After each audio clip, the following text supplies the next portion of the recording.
I first met Emily in a late October drizzle outside the finance building on campus, and the memory still plays like an oversaturated Super 8 reel.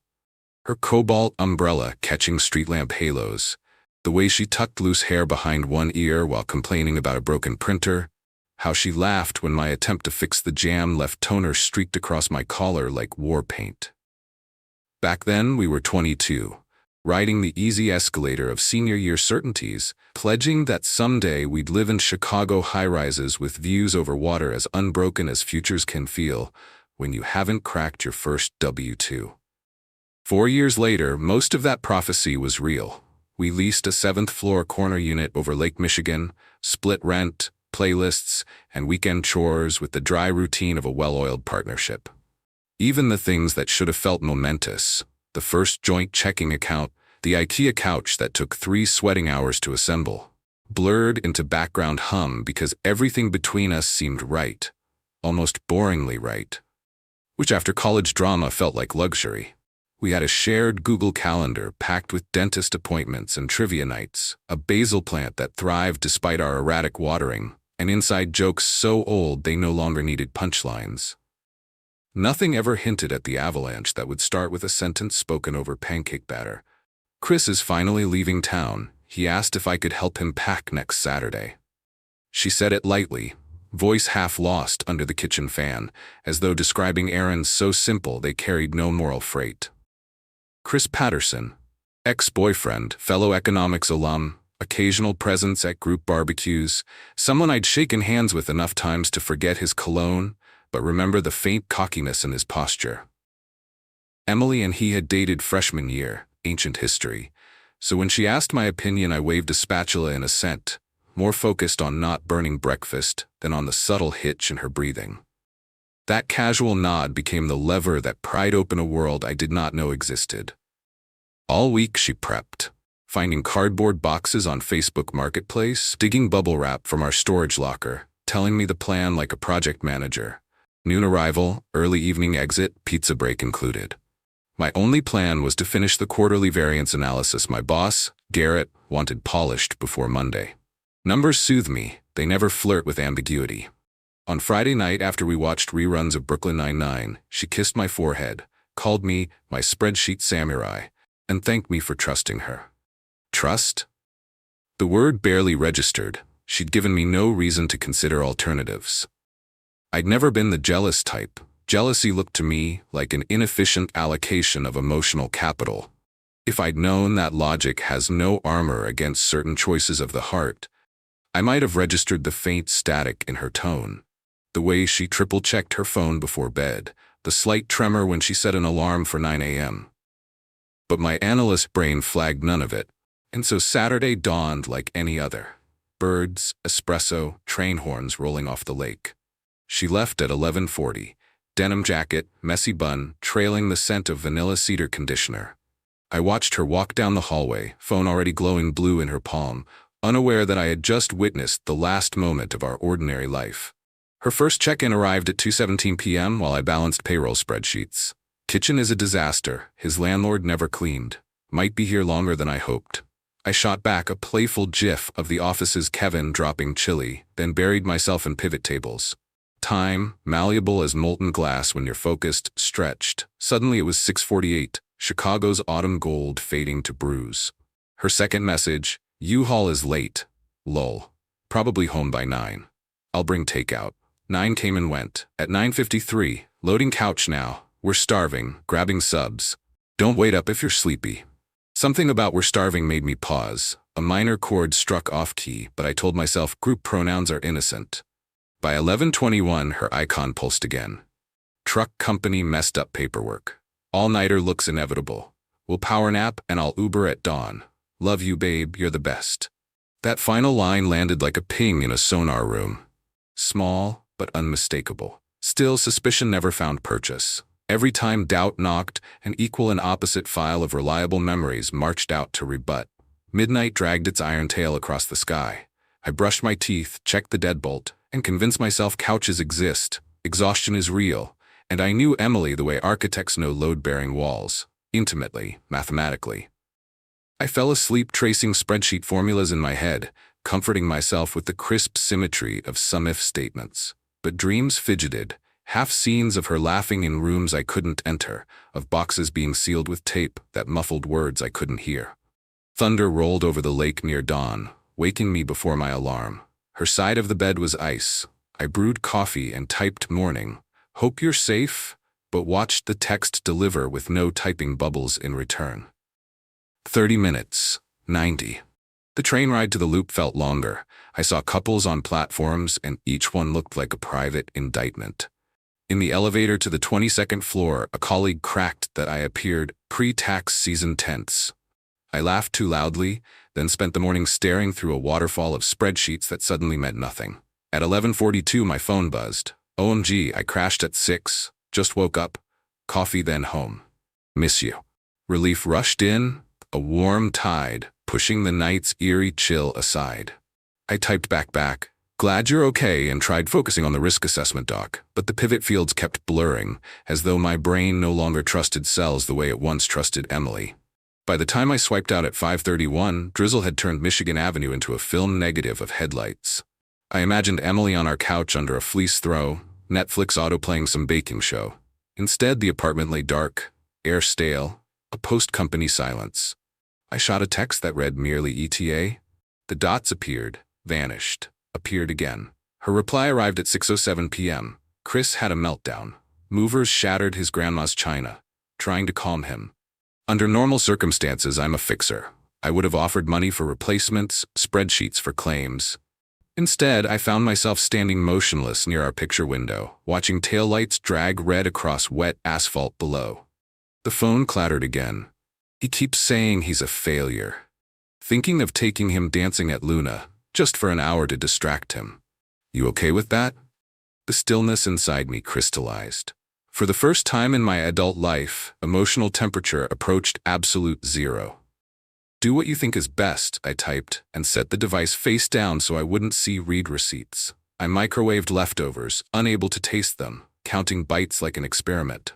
9:30 slid to 10:40. Outside, ambulance sirens stitched the city's night fabric. I tried watching highlights of the Bulls game but kept rewinding the same inbound pass, brain refusing new data. At 11:58, a buzz, not from Emily but Zach, my college roommate now stationed in Boston. The subject line said simply, "Thought you should see this." Attached, a phone photo taken inside Luna's rooftop alcove, neon pink floodlights framing a tableau. I would have sworn impossible 2 hours earlier. Emily and Chris in full silhouette, mouths fused, her fingers laced behind his neck like she'd hung moons there. My lungs forgot their algorithm. For long seconds, I just existed. An unexecuted line of code. Then motions came fast. Emptiness into duffel, clothes, charger, running shoes, the key she'd painted sky blue placed on the granite counter, like evidence. I drove north on I-94 under Mercury street lamps, wipers thumping. Each mile carved muscle memory away from the life I'd built. By 3:10 a.m. I was unlocking my late uncle's cedar cabin in Door County, greeted by the ghost smell of campfire and pine sap. Phone service died the moment I crossed the tree line. A small mercy. Sleep came in shredded fragments, but even half-dreams brought clarity. I felt neither rage nor collapse, only a chill, precise silence, as if someone had vacuum-sealed my heart to preserve it for forensic inspection. Dawn pried through sheer curtains, and I brewed percolator coffee so strong it could strip paint. On the long drive back to Chicago, my mind rehearsed office talking points, not heartbreak. At 8:52 a.m., phone signal returned and notifications detonated. 7 missed calls, 12 texts, 1 voicemail, all from Emily. The most recent read, "Baby, I'm so drunk I'm gonna puke, please call me." I didn't open them. Instead, I voice memoed my assistant that I'd arrive by 10 and would brief Garrett then. Work was triage. Finalize the mid-quarter forecast, review client pitch decks, approve reimbursement requests. Numbers still lined up obediently under my fingertips, though they looked like strangers wearing familiar clothes. Around 1 p.m., Emily's name flashed again. I let it ring out, eyes fixed on a bar graph. Coworkers mistook my vacuum-packed calm for laser focus. Halfway through an actuarial meeting, I realized I hadn't eaten. I tossed a protein bar into myself like fuel into a generator. At 4:37, Garrett congratulated me on flawless projections. I replied with a smile that felt borrowed. Back home, dusk glowed copper on the lake, but inside the apartment lamps remained off. I sank onto the sofa, phone loosened from my palm like evidence logged into storage. At 6:52 a text chimed, "Jake, please talk to me." I messed up so bad. I'm in the lobby. For one long breath I considered barricading the door, but something clinical in me preferred final audit to unanswered questions. I buzzed her up and stood by the island, arms folded, posture notarized. The elevator thunked. She emerged, mascara smeared, lips cracked, eyes swollen.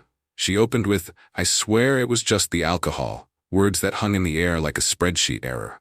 I let her speak uninterrupted for 11 minutes.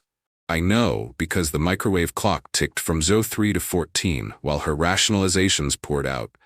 Grief for Chris, fear for his future, panic attacks, cheap beer, an impulsive kiss, a second one, lost track of time, phone died, guilt, vomit, sunrise. When she finally asked, "Do you believe me?" my mouth recited a line that felt imported from a colder planet. I believe every data point, but the model they form is incompatible with staying. I handed her a manila envelope containing a USB of the Luna photo, a drafted sublease transfer, and the sky blue key. She sobbed, kneeled, begged, "Don't you love me?" And I answered honestly, "Love is not the issue. Integrity is. We can't rebuild trust like furniture from IKEA." At some point she realized I would not shout or slam doors. My restraint scared her more than fury. She left trailing perfume and apologies that echoed down the hall. I stood still until her elevator cable stopped humming, then exhaled a breath I must have held all year. I spent that night scrubbing dishware, not because it was dirty, but because ritual fills silent rooms. In the weeks that followed, life reassembled itself with actuarial precision. I moved into a 10th floor studio near the Riverwalk, a place so new it still smelled like drywall. Each day began with a 5-mile run beneath sunrise-warmed skyscraper glass, AirPods feeding me business podcasts while lake gulls scanned water for breakfast. At 6:45 a.m., I'd pull a double-shot espresso, weighing beans to the gram, chasing the pure math of extraction time. Office hours flowed like code, risk matrices, cap table optimizations, client lunches where I listened more than spoke. Coworkers noted an edge to my efficiency. Q3 ended with my highest performance rating yet. Evenings were mine. Sometimes I'd read on the balcony till blue hour, sometimes ride my bike to Lincoln Park and watch dogs sprint dopamine loops. Occasionally I returned to Luna Lounge. Yes, that Luna, not out of masochism, but because its rooftop grants the best view of the urban grid fanning into darkness. Standing there anonymously, I could watch other lives intersect, diverge, break, and mend. Each storyline lit by phones that capture everything and understand nothing.